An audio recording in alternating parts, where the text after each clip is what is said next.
Assalamualaikum warahmatullahi wabarakatuh.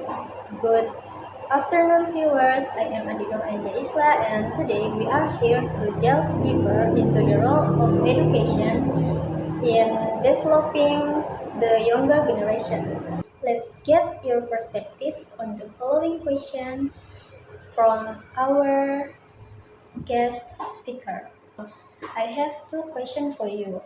The first is, what is the primary role of education in shaping the character of younger generation?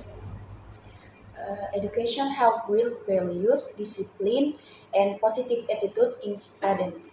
Like that.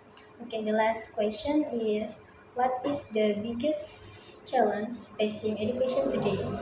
The challenge is the disparity in facilities and the uneven adoption of technology. Okay, thank you for your answer.